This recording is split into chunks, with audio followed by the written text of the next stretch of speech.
நெல்லை மாவட்டம் அம்பாசமுத்திரம் மேற்கு தொடர்ச்சி மலைப்பகுதியில் பெய்து வரும் தொடர் கனமழை காரணமாக மாஞ்சோலையில் உள்ள தேயிலை தோட்ட தொழிலாளர்களின் இயல்பு வாழ்க்கை பாதிக்கப்பட்டுள்ளது.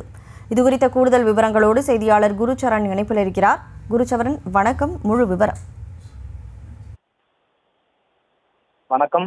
அரபிக்கடலில் தற்பொழுது ஏற்பட்டுள்ள வளிமண்டல கிழக்கடை சுழற்சி காரணமாக தென்மேற்கு பருவமழை தீவிரமடைந்து வருகிறது. இந்த நிலையில் அம்பாசமுத்திரம் அருகே உள்ள மேற்கு தொடர்ச்சி மலைப்பகுதியில் அமைந்துள்ள ஏலத்தோட்ட பகுதிகளில் மாஞ்சோலை, காக்காச்சி, நாலுமுக்கு, குதிரைவெட்டி போன்ற பகுதிகளில் கடந்த 2 தினங்களாக தொடர் கனமழை பெய்து வருகிறது.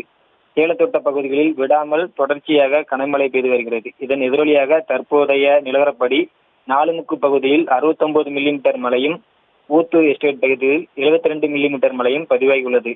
மாஞ்சோலை பகுதியில் பெய்து வரும் கனமழையால் அப்பகுதியில் வசித்து வரும் பொதுமக்களின் இயல்பு வாழ்க்கை அதிக அளவில் பாதிக்கப்பட்டுள்ளது. காற்றுடன் கூடிய கனமழையால் இப்பகுதியில் பல்வேறு இடங்களில் மின்சாரம் துண்டிக்கப்பட்டுள்ளது. இதனால் மாஞ்சோலை பகுதியில் உள்ள மக்கள் செல்போனின் இணைப்புகளும் துண்டிக்கப்பட்டுள்ளது. மிகுந்த பரிதாப நிலையில் வசித்து வருகிறார் என்பது குறிப்பிடத்தக்கது.